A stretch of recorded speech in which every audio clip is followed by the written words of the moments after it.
Huge amount of brown sugar was recovered and seized from the house of Sabuj Mia in Town Sonamura area of Udaipur on a raid with the help of secret sources on Thursday night. Radhakisharpur police arrested 2 people at the incident.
Narcotics tablets and brown sugar are now available in houses.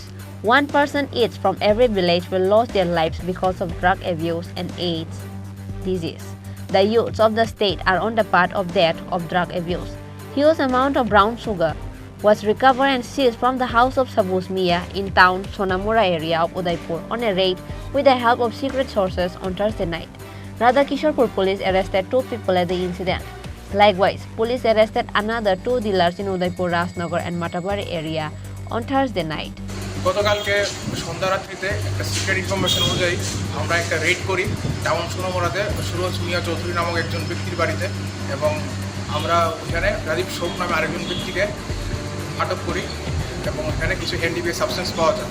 260 bill piles plastic piles এখানে পাওয়া যায়। তো আমরা সিজ করি এবং 2 জনকে arrest করে নিয়ে আসি। পরবর্তীকালে সারা রাতব্যাপী আমরা এনডিপিএসে ড্রাইভ করি এবং সুরজ মিয়া চৌধুরী এবং রাজীব সোম যাদের এজেন্ট, যাদের থেকে ওরা ড্রাগস প্রকিউর করে বিক্রি করে পেন্ডিং করে, ওনার নাম হচ্ছে জব্বর আলী। তো আমরা রাত্রিবেলা জব্বর আলীকে বটতলা থেকে রাজনগর বটতলা থেকে আমরা জব্বর আলীকে অ্যারেস্ট করি এবং পরবর্তীকালে মাতাবাড়ি থেকে আরেকজনকে অ্যারেস্ট করা। আর কত নম্বরের সাথে মামলা নেওয়া হয়েছে? 127 মামলার নাম্বার। এনডিপিএসে একটা মামলা নথিভুক্ত করা হয়েছে এবং আজকে এটা কোর্টে ফরওয়ার্ড করা হবে। এখনই আদালতে প্রেরণ করা হবে। কত টাকা হবে আপনারা যেটা বাজেয়াপ্ত করেছেন? আনুমানিক near about 1 lakh. Police presented them in the court under the NDPS Act on Friday. Reported by Rajiv from Udaipur, Chini Khorang.